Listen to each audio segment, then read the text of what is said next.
ಕನ್ನಡ ನಾಮಫಲಕ ವಿಚಾರಕ್ಕೆ ಸಂಬಂಧಪಟ್ಟ ಹಾಗೆ ಮತ್ತೆ ಸದ್ದಾಗ್ತಾ ಇದೆ.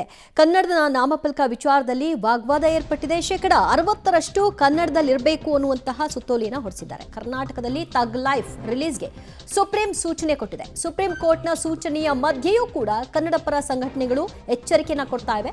ಕಮಲ್ ಹಾಸನ್ ವಿರುದ್ಧ ನಮ್ಮ ಹೋರಾಟ ಮುಂದುವರಿಯುತ್ತೆ, ಯಾವುದೇ ಕಾರಣಕ್ಕೂ ಕೂಡ ಕರ್ನಾಟಕದಲ್ಲಿ ಸಿನಿಮಾ ಬಿಡುಗಡೆಗೆ ಅವಕಾಶ ಮಾಡಿಕೊಡಲ್ಲ ಅಂತ ಕರವೇ ಅಧ್ಯಕ್ಷ ಪ್ರವೀಣ್ ಶೆಟ್ಟಿ ಎಚ್ಚರಿಕೆಯನ್ನು ಕೊಟ್ಟಿದ್ದಾರೆ. ಸುಪ್ರೀಂ ಕೋರ್ಟ್ ಹೇಳಿದೆ, ಸಿನಿಮಾಗೂ ಭಾಷೆಗೂ ತಳಕು ಹಾಕಬೇಡಿ, ಸಿನಿಮಾ ರಿಲೀಸ್ಗೆ ಭದ್ರತೆಯ ಜೊತೆಗೆ ಸಿನಿಮಾ ರಿಲೀಸ್ ಮಾಡಿ ಅಂತ. ಈ ಬೆನ್ನಲ್ಲೇ ಕನ್ನಡ ಪರ ಸಂಘಟನೆಗಳು ಕೂಡ ಸಿನಿಮಾಗೆ ನಾವು ಯಾವುದೇ ರೀತಿಯಲ್ಲೂ ಬಿಡುಗಡೆಗೆ ಅವಕಾಶ ಮಾಡಿಕೊಡಲ್ಲ ಅಂತ ಎಚ್ಚರಿಸಿದ್ದಾರೆ. ಕೇಂದ್ರ ತೀರ್ಮಾನದ ವಿರುದ್ಧ ಯಾವುದೇ ಕೋರ್ಟ್ಗಳಿರ್ಬೋದು, ಯಾವುದೇ ಸರ್ಕಾರಗಳಿರ್ಬೋದು, ಯಾವುದೇ ಆಡಳಿತ ವ್ಯವಸ್ಥೆ ಇರ್ಬೋದು, ಜನರ ವಿರುದ್ಧ ಹೋಗಲಿಕ್ಕೆ ಸಾಧ್ಯ ಇಲ್ಲ. ತಗ್ ಲೈಫ್ ಸಿನಿಮಾವನ್ನು ತಮಿಳ್ನಾಡಲ್ಲೇ ನೋಡೋರಿಲ್ಲ. ಇವತ್ತು ಕರ್ನಾಟಕದಲ್ಲಿ ಸಹ ಯಾರೂ ಜನ ಹೋಗಿ ನೋಡಲ್ಲ.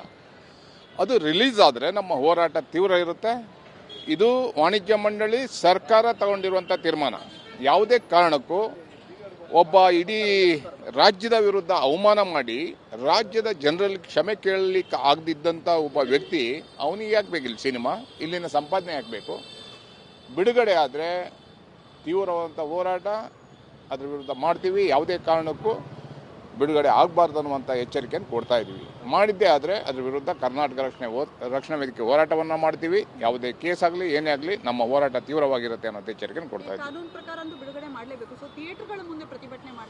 ಈಗ ಅದು ಸಿನಿಮಾನೇ ಸತ್ತೋಗ್ಬಿಟ್ಟಿದೆ. ಮೊದಲನೇದಾಗಿ ಅದನ್ನು ನೋಡೋರು ಇಲ್ಲ, ಬಿಡುಗಡೆ ಮಾಡೋರು ಇಲ್ಲ, ತರೋರು ಇಲ್ಲ. ಯಾವುದೇ ಕೋರ್ಟ್ ಹೇಳಲಿ ಏನೇ ಆಗಲಿ, ಆದರೂ ಸಹ ಒಂದು ಪಕ್ಷ ಬಿಡುಗಡೆ ಆದರೆ ಅದ್ರ ವಿರುದ್ಧ ನಮ್ಮ ಹೋರಾಟ ತೀವ್ರ ಇರುತ್ತೆ. ಯಾವುದೇ ಕಾರಣಕ್ಕೂ ಅದನ್ನ ರಿಲೀಸ್ ಆಗಲಿಕ್ಕೆ ಬಿಡಲ್ಲ.